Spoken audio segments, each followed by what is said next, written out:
마태복음 18장입니다.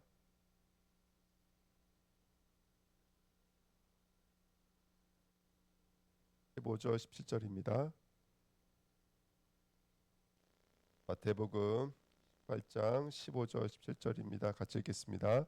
내 형제가 죄를 범하거든 가서 너와 그 사람과만 상대하여 권고하라.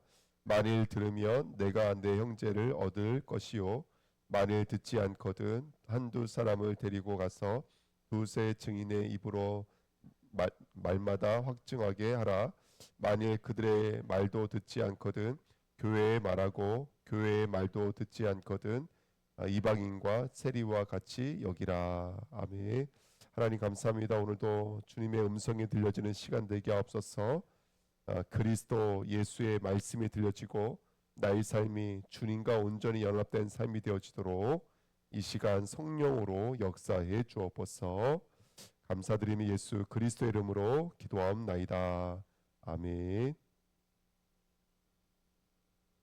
우리가 앞전에 그 마태복음 18장 하면서 우리가 교회가 하는 일에 대해서 함께 공부한 적이 있습니다. 교회가 하는 일은 뭐냐면 성도에게 죄가 있음을 폭로해 주는 것입니다. 권고하고 확증하고 출교해라 우리 앞에 공부를 했었죠. 교회가 하는 일은 사실은 율법이 하는 일을 교회가 하는 일입니다. 그래서 교회가 존재하는 것은 뭐냐면 교회는 그 율법 역할을 하는 거죠. 율법의 역할이 있어야지만이 저와 여러분들 누구께로 인도받을 수가 있냐면 그리스도께로 인도받을 수가 있습니다. 지금 우리가 이번 주에 우리가 결혼에 대해서 함께 말씀 나눴거든요. 결혼과 이혼에 대한 얘기죠. 근데 사실은 결혼 얘기가 아니라 주님과 연합에 대한 이야기죠. 주님과 연합에 대한 이야기고 우리가 주님과 하나가 되어지는 이야기고. 근데 그 주님과 하나됨이 어디서 이루어져야 되냐면 성도들과의 관계 속에서 이루어져야 돼요. 또 부부과의 관계 속에서, 자녀의 관계 속에서. 그러니까 우리 인간 관계 속에서 그리스도와의 우리와의 관계가 맺혀져요. 그렇죠? 그러니까 나 혼자 덩그러니 있어서 주님과 연합되는 게 아니라 나와 인간관계, 우리 전사님들과 관계, 또 성도와 성도과의 관계, 또 우리가 현장에 다니면서 사역하잖아요. 그 만남, 그 사역들을 통해서 저와 여러분들이 그리스도께로 인도받는 그 삶을 우리는 지금 살고 있습니다. 그러니까 그러기 위해서 가장 중요한 게 뭐냐면 지금 마태복음 16장, 17장, 18장 똑같은 계속 반복되어지는 이런 메시지들이 있어요. 그게 바로 교회가 하는 일이에요. 그게 바로 율법이 하는 일이에요. 그러니까 지금 하나님은 야 베드로가 잘한다 못한다 이거 얘기하고 싶으신 게 아니에요. 1만 달란트 빚진 자가 잘했고 백단 내려온 빚진 자가 잘못했다 뭐 이 얘기하는 것도 아니에요. 지금 성경은 예수 그리스도를 통해서 우리의 죄를 폭로하고 계시는 거예요. 또 우리를 폭로하고 우리를 지금 누구께로 계속 이끌어가고 계시는 거라면 그리스도께로 계속 이끌어가고 계시는 것이죠. 이렇게 교회가 교회 역할을 하면 어떤 일이 일어나면 그게 바로 18절 말씀이에요. 18절에 진실로 너희에게 이르노니 무엇이든지 너희가 땅에서 매면 하늘에서도 매일 것이요 무엇이든지 땅에서 풀면 하늘에서도 풀리라 이렇게 성경에 써 있어요. 그러면서 그 밑에 19절에 보니까 두 사람이 땅에서 합심하여 무엇인지 구하면 하늘에 계신 내 아버지께서 그들을 위하여 이루게 하시리라. 20절에 두세 사람이 내 이름으로 모인 곳에는 나도 그들 중에 있느니라 이렇게 성경에 써 있어요. 근데 이 말이 똑같은 말이 어디 써 있죠? 이 똑같은 말이 16장에 써 있잖아요. 마태복음 16장에 보니까 다 아시는 말씀이 마태복음 16장에 보니까 18절에 또 내게 이르노니 너는 베드로라 내가 이 반석 위에 내 교회를 세우리니 음부의 권세가 이기지 못하리라. 내가 천군 열쇠를 내게 주리니 내가 땅에서 무엇인지 매면 하늘에서도 매일 것이요 내가 땅에서 무엇이든지 풀면 하늘에서도 풀리리라 하시고 이렇게 성경에 써 있습니다. 그러니까 지금 똑같은 말이 하늘에서도 풀리고 땅에서도 풀리고 땅에서 풀면 하늘에서도 풀린다라는 똑같은 말이 마태복음 16장 18절 그리고 마태복음 18장 18절 똑같은 말씀들이 써 있죠. 그러면 지금 마태복음 16장도 사실은 같은 이야기가 진행되고 있는 거예요. 같은 이야기가 뭐냐면 이거예요. 베드로가 너희는 나를 누구로 하느냐. 베드로가 이르되 시몬 베드로가 이르되 주는 그리스도시요 살아계신 하나님의 아들이십니다. 이렇게 말씀하시면서 너무너무 복이 있다. 이거 알게 한 것은 하늘에 계신 내 아버지시다. 하시면서 하시는 말이 내가 이 반석 위에 교회를 세우겠다. 이 반석이라는 말이 너무 중요하죠. 그러면 도대체 뭐가 반석이겠냐는 것이죠. 뭐가 반석이겠느냐? 그럼 베드로가 반석이냐? 왜냐하면 베드로가 이름의 뜻이 반석이잖아요. 게바라가 반석이잖아요. 그럼 베드로가 반석이냐? 근데 그 고백 다음에 무슨 일이 있냐면 내가 십자가 질 거야. 20절에 이에 제들에게 경고하사 자기가 그리스도인 것을 아무에게도 이르지 말라 하시니라 하시면서 21절에 보니까 이때로부터 예수 그리스도께서 자기가 예루살렘에 올라가 장로들과 대제사장들과 서기관들에게 많은 고난을 받고 죽임을 당하고 제3일에 살아나야 할 것을 제자들에게 비로소 나타내시니 이렇게 말씀하시죠. 갑자기 십자가 지셔야 된다고 말씀을 하시는 거예요. 예. 그때서야 이제 베드로가 나오죠. 베드로가 항변하여 이르되 결단코 그런 일은 있지 않을 것입니다. 그랬더니 2, 3절에 뭐라 그러냐면 사탄아 내 뒤로 물러가라. 네가 하나님의 일을 생각하지 않고 사람의 일을 생각하는도다. 너희가 나를 따라오려거든 자기 십자가를 지고 나를 따라와야 할 것이니라. 이렇게 성경은 말하고 있죠. 예. 그러니까 지금 이제 예수 그리스도께서 지금 교회 역할을 하고 계시는 거죠. 어떤 교회 역할을 하고 있는 거냐면 베드로를 위해서 십자가 지셔야 될 이유가 어떻게 베드로에게 지금 결정되어져 있는지, 어떻게 베드로에게 나타나고 있는지를 폭로하고 계시는 거죠. 베드로가 사탄의 상태고 베드로가 십자가 지시지 않으면 안 될 상태고 왜 예수님이 십자가 지시지 않으면 안 돼야 되는지를 지금 우리에게 말씀하고 계시는 거죠. 그래서 예수님께서는 한결같은 뜻이에요. 21절에 말씀하셨던 것처럼 내가 십자가 지어야 된다라고 가지고 이게 반석인 거죠. 이게 그러니까 지금 예수님께서 내가 교회를 세운다 그랬어요. 교회. 예. 이 반석 앞에 이 반석 위에 교회를 세운다 그랬어요. 그러니까 이 반석은 뭐겠습니까? 지금 이 말씀 속에서 쭉 우리가 이야기한다면 바로 우리들의 죄를 폭로하고 계시고 그래서 십자가로 들어가야 될 이유에 대해 설명하고 계시잖아요. 왜 내가 십자가에 졌냐? 왜 아무에게도 말씀하지 말라 그랬냐? 이 복음을 받을 수가 없는 거예요. 예. 자신들이 갖고 싶은 것들, 자신들의 기준, 자신들의 어떤 가치관 속에 살고 있는 사람들에게 예수 그리스도의 복음을 증거하면요, 이 사람들은 복음을 뭘로 취합해 버리냐면 그렇구나. 몸이 아픈 사람에게는 병고침으로 들려주고 또 경제적인 응답을 얻고 싶은 사람들에게는 그 모든 것들이 뭘로 취합되어지냐면 경제로 취합되어지고 또 내가 우리 가정에 어떤 문제가 있다. 우리 자녀와의 어떤 문제가 있다. 그러면 그 문제를 자녀와의 문제, 부부와의 문제로 취합해 버리는 것이죠. 그래서 오늘 이번 주 강단 말씀에 결혼에 대한 얘기, 이혼에 대한 얘기하면서 사실 내용은 그거예요. 하나님은 결혼도 기준이 아니에요. 이혼도 기준이 아니에요.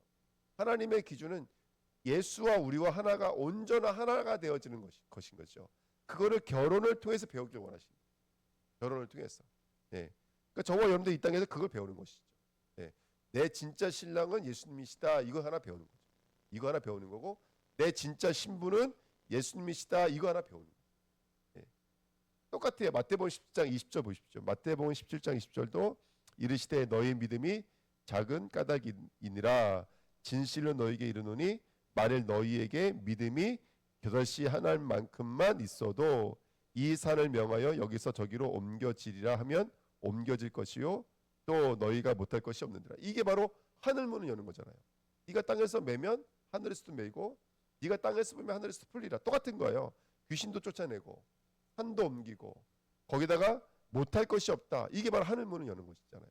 그 어디서 하늘 문이 열려지느냐는 것이죠. 그게 바로 1절부터 쭉 설명하고 있는 거예요. 변화산에 올라갔습니다. 변화산에 올라갔더니 예수만 있는 게 아니에요. 누구도 있는 거예요?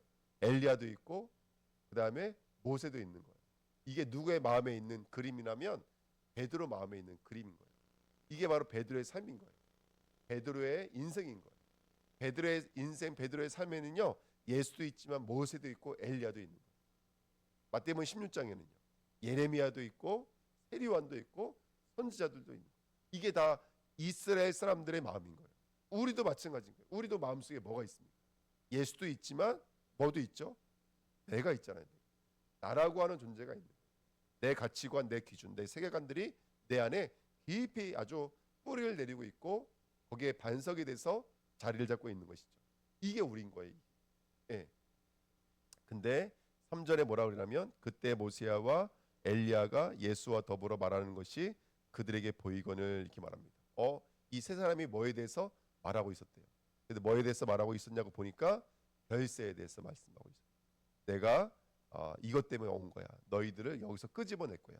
여기서 너희들을 출애굽시킬 거야라고 말씀을 하시는 것이죠. 굉장히 중요한 이야기 아닙니까? 그러니까 지금 마태복음 16장, 17장, 18장에서 계속해서 반복되고 있는 거. 그다음에 이제 18장으로 가면은 누가 크냐라고 말을 하죠. 누가 크냐. 근데 천국에서는 이런 어린아이가 되지 않으면 안 돼. 천국에서는 자기 손발을 찢지 않으면 안 돼. 천국에서는 잃어버린 양이 되지 않으면 안 돼. 예, 그 이야기를 하시는 거죠. 그러면서 이제 오늘 마태복음 15장 바로 18장 15절부터 17절 교회가 하는 역할들이 성경에 기록되어져 있는 것이죠. 오늘 한번 마태복음 16장, 17장, 18장을 한번 쭉 보시면서 그 다음에 지금 19장으로 넘어가면 좋을 것 같아요. 이 결혼이 무엇 얘기하는 것인지. 한번 현장에 가서 많이 예수 믿는 분들이 있다면 이 이야기는 무슨 얘기하는 것 같습니까? 그러면 어떻게 들리냐면 함부로 이혼하지 마로 들리는 거예요. 함부로 이혼하지 마 일로 들려요. 그러면 제가 여기서 이혼을 조장하는 것도 아니고 성경은 그 얘기하는 거 아니고 성경은 너가 왜 예수 그리스도와 본래 연합이 되지 않는지 그 얘기하고 있는 거예요. 그래서 오늘 19장 4절에 보니까 예수께서 대답하여 이르시되 사람을 지으신 이가 본래 그들을 뭐라고 그런다고요? 남자와 여자로 창조하시기. 지금 결혼은 저와 여러분들의 본래를 보게 만드는 거울인 거죠. 예, 남자와 여자는 하나님과 우리를 보게 만드는 거울인 거예요. 그러니까 부부는 바로 성도의 거울인 거죠. 거울. 나와 예수님의 연합을 볼 수 있는 가장 큰 거울인 거예요. 근데 우리는 잘 하나가 되지 못해요. 내 마음에는 내 신랑 되시는 예수님만 있는 게 아니라 모세 신랑도 있고요. 엘리야 신랑도 있는 거예요. 다른 것과 연합함이 내 마음에 있는 것이죠. 여기 지금 바리새인들은 어떤 마음이 있는 거예요? 예. 다른 여자 만나고 싶은 정욕들이 숨겨져 있는 것이잖아요. 그렇죠? 그러니까 그것을 율법의 범주 안에 집어넣고 자신들의 마음대로 행하고 있는 것이거든요. 그 모습을 우리가 볼 수가 있는 것이죠. 그래서 오늘 말씀 제목이 뭐냐면 복음의 삶입니다. 우리 삶을 두고 이 율법은 어떤 역할을 하고 있는 것이냐. 이 율법은 여러분도 아시겠지만 율법은 저와 여러분들을 오늘 믿음으로 말미암아 살게 만드시는 법으로 이끄시는 거예요. 그래서 갈라디아 3장 24절의 말씀에 우리 너무나 잘 아시는 말씀이잖아요. 믿음은 저와 여러분들을 그리스도께 이르러 인도하는 초등교사가 돼서 우리로 하여금 믿음으로 말미암아 살게 만드는 거예요. 그러니까 오늘 예수 그리스도라는 믿음으로 우리의 믿음이 연결되어진다면 마태복음 16장에서 말하는 것처럼 하늘문이 열릴 거예요. 마태복음 18장에서 말하는 것처럼 하늘문이 열리게 될 거예요. 마태복음 17장에서 말하는 것처럼 못할 것이 없고 산도 옮기게 될 줄 믿습니다. 그렇죠? 그 믿음 것이죠. 그러니까 오늘 우리의 결혼의 생활이 산도 옮기는 믿음으로 인도받으셔야 돼요. 오늘 내가 연합하고 있는 내가 만약에 직장 생활이다. 그럼 그것도 하나 연합인 거잖아요. 모든 게 연합인 거잖아요. 내가 물질을 갖고 있다. 그것도 연합의 삶인 거거든요. 그 물질을 통해서 저와 여러분들이 믿음으로 말미암아 살게 만드시는 율법 초등교사 역할이 오늘 내게 분명히 있는 줄 믿습니다. 그래서 부부와의 관계를 통해서 자녀와의 관계를 통해서 또 성도와 성도와의 관계를 통해서 나는 어떤 것을 내 마음에 가지고 있는지 엘리야, 모세, 예수를 마음에 갖고 있는지 아니면 예수만 갖고 있는지 오늘 우리 자신들을 들여다볼 수 있는 복된 시간 됐으면 좋겠습니다. 아멘. 그래야지만이 진짜 결혼 생활 되는 것이죠. 그래야지만이 진짜 신앙생활 되는 것이죠. 예. 우리가 누가 아프신 분이 있어요. 그 아프신 분에게 가서 떡 나눠 드리고 사탕 나눠 드리고 제가 이번에 선교 가잖아요. 그 선교 가서 빵 나눠 드리고 아무 의미가 없는 거예요. 그거는 왜냐하면 지금 그분들이 힘들고 어렵지만은 그것은 빵은 그냥 이따가 사라지는 것이잖아요. 정말 거기 필요한 게 뭐죠? 복음의 증거 되어지는 것이죠. 복음의 증거 되어지는 것. 전쟁이 일어나고 있어요. 왜 이 땅에 이렇게 지금 힘들까요? 하나님 우리에게 주시는 메시지인 거죠. 복음이 아니면 안 되고 그리스도의 복음이 아니면 안 돼요. 세상이 너무나 발전되고 있어서 막 지금 전문직들이 막 그냥 막 이렇게 사라지고 있대요. 근데 이런 시대를 두고 앞으로 우리가 어떻게 살아가야 되냐? 어떻게 살아야 되겠어요? 예수와 우리와 온전한 연합을 이뤄서 주님과 내 삶이 완전히 하나가 되어야 되는데 하나가 되게 만드시는 그것이 바로 지금 내 삶에 있는 율법의 역할인 거예요. 율법의 역할이죠. 그래서 그 관계를 통해서 예수 그리스도와 온전한 연합을 이루는 저와 여러분 됐으면 좋겠습니다. 에베소서 맨 마지막 31절에 있는 말씀처럼 나는 지금 그리스도와 성도에 관하여 이야기하노라 라는 말씀처럼 나는 지금 남편과 아내 결혼 생활에 대해서 말하는 게 아니라 예수와 우리에 대해서 말하고 있다라고 바울이 말했던 거죠. 고멜, 호세아, 아담, 하와 개별적인 누구에 대해서 말하고 있는 것이 아니라 예수와 우리의 이야기인 줄 믿습니다. 율법이 된다면 예수와 나의 이야기구나 보이게 될 줄 믿습니다. 그 자리로 걸어가시는 저와 여러분 되셨으면 좋겠습니다. 하나님 감사합니다. 언약의 말씀이 이루어지도록 성령으로 역사해 주옵소서. 감사를 드리며 예수 그리스도의 이름으로 기도하옵나이다. 아멘. 이사야서 18장입니다. 사사기서 18장 1장 18장입니다.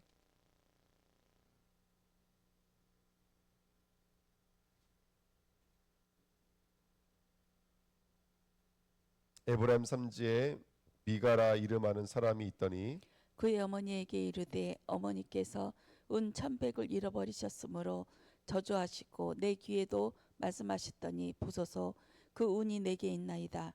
내가 그것을 가져나이다 하니 그의 어머니가 이르되 내 아들이 여호와께 복받기를 원하노라 하니라. 미가가 은 1,100을 그의 어머니에게도 주매 그의 어머니가 이르되 내가 내 아들을 위하여 한 신상을 새기며 한 신상을 부어 만들기 위해 내 손에서 이 은을 여호와께 거룩히 드리노라. 그러므로 내가 이제 이 은을 내게 도로 주리라. 미가가 그 은을 그의 어머니에게 도로 주었으므로 어머니가 그 은 200을 가져다 은장세계에 주어 한 신상을 새기고 한 신상을 부어 만들었더니 그 신상이 미가의 집에 있더라. 그 사람 미가에게 신땅이 있으므로 그가 에봇과 드라빔을 만들고 한 아들을 세워 그의 제사장으로 삼았더라. 그때에는 이스라엘에 왕이 없었으므로 사람마다 자기 소견에 옳은 대로 행하였더라. 유다 가족에 속한 유다 베들레헴에 한 청년이 있으니 그는 레위인으로서 거기서 거류하였더라. 그 사람이 거주할 곳을 찾고자 하여 그 성읍 유다 베들레헴을 떠나 가다의 에브라임 산지로 가서 미가의 집에 이르매 미가가 그에게 묻되 너는 어디서부터 오느냐 하니 그가 이르되 나는 유다 베들레헴 레인으로서 거류할 곳을 찾으러 가노라 하는지라. 미가가 그에게 이르되 내가 나와 함께 거주하며 나를 위하여 아버지와 제사장이 되라. 내가 해마다 은 10과 의복 1벌과 먹을 것을 주리라 하므로 그 레위인이 들어갔더라. 그 레위인이 그 사람과 함께 거주하기를 만족하게 생각했으니 이는 그 청년이 미가의 아들 중 하나같이 됨이라. 미가가 그 레위인을 거룩하게 구별하며 그 청년이 미가의 제사장이 되어 그 집에 있었더라. 이에 미가가 이르되 레위인 내 제사장이 되었으니 이제 여호와께서 내게 복 주실 줄을 아노라 하니라. 그때에 이스라엘에 왕이 없었고 단 지파는 그때에 거주할 기업의 땅을 구하는 중이었으니 이는 그들이 이스라엘 지파 중에서 그때까지 기업을 분배받지 못하였음이라. 단 자손이 소라와 에스다올에서부터 그들의 가족 가운데 용맹스러운 5사람을 보내어 땅을 정탐하고 살피게 하며 그들에게 이르되 너희는 가서 땅을 살펴보라 하매 그들이 에브라임 산지에 가서 미가의 집에 이르러 거기서 유숙하니라. 그들이 미가의 집에 있을 때에 그 레위 청년이 음성을 알아듣고 그리로 돌아가서 그에게 이르되 누가 너를 이리로 인도하였으며 내가 여기서 무엇을 하며 여기서 무엇을 얻었느냐 하니 그가 그들에게 이르되 미가가 이러이러하게 나를 대접하고 나를 고용하여 나를 자기의 제사장으로 삼았느니라 하니라. 그들이 그에게 이르되 청하건대 우리를 위하여 하나님께 물어보아서 우리가 가는 길이 현통할는지 우리에게 알게 하라 하니 그 제사장이 그에게 이르되 평안히 가라 너희가 가는 길은 여호와 앞에 있느니라 하니라. 이에 5사람이 떠나 라이스에 이르러 거기 있는 백성을 본즉 염려 없이 거주하며 시돈 사람들이 사는 것처럼 평온하며 안전하니 그 땅에는 부족한 것이 없으며 불을 누리며 시돈 사람들과 멀리 거리가 멀고 어떤 사람과도 상종하지 아니함이라. 그들이 소라와 에스디올에 돌아가서 그들의 형제들에게 이르되 형제들이 그들에게 묻되 너희가 보기에 어떠하더냐 하니 이르되 일어나 그들을 치러 올라가자. 우리가 그 땅을 본즉 매우 좋더라. 너희는 가만히 있느냐? 나아가서 그 땅 얻기를 게을리하지 말라. 너희가 가면 평화로운 백성을 만날 것이요 그 땅은 넓고 그곳에는 세상이 있는 것이 하나도 부족함이 없느니라. 하나님이 그 땅을 너희 손에 넘겨 주셨느니라 하는지라. 단지파의 가족 중 600명이 무기를 지니고 소라와 에스다올 사이에서 출발하여 올라가서 유다에 있는 기란 여아림에 진치니 그러므로 그곳 이름이 오늘까지 마한에 다니며 그곳은 기랏 여아림 뒤에 있더라. 무리가 거기서 떠나 에브람 산지 미가의 집에 이르니라. 전에 라이스 땅을 정탐하러 갔던 5사람이 그 형제들에게 말하여 이르되 이 집에 에봇과 드라빔과 새긴 신상과 부어 만든 신상이 있는 줄을 너희가 아느냐. 그런즉 이제 너희는 마땅히 행할 것을 생각하라 하고 5사람이 그쪽으로 향하여 그 청년 레위 사람의 집 곧 미가의 집에 이르러 그에게 문안하고 단 자손 600명은 무기를 지니고 문 입구에 서니라. 그 땅을 정탐하러 갔던 5사람이 그리로 들어가서 새긴 신상과 에봇과 드라빔과 부어 만든 신상을 가져갈 때에 그 제사장은 무기를 지닌 600명과 함께 문 입구에 섰더니 그 5사람이 미가의 집에 들어가서 그 새긴 신상과 에봇과 드라빔과 부어 만든 신상을 가지고 나오매 그 제사장이 그들에게 묻되 너희가 무엇을 하느냐 하니 그들이 그에게 이르되 잠잠하라. 내 손을 입에 대라. 우리와 함께 가서 우리의 아버지와 제사장이 되라.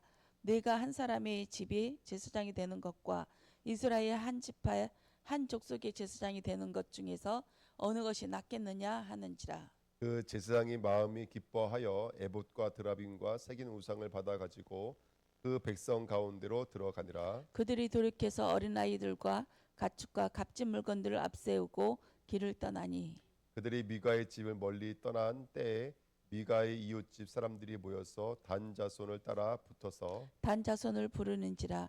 그들이 얼굴을 돌려 미가에게 이르되 내가 무슨 일로 이같이 모아 가지고 왔느냐 하니 미가가 이르되 내가 만든 신들과 제사장을 빼앗아 갔으니 이제 내게 오히려 남은 것이 무엇이냐 너희가 어찌하여 나더러 무슨 일이냐고 하느냐 하는지라. 단 자손이 그에게 이르되 내 목소리를 우리에게 들리게 하지 말라.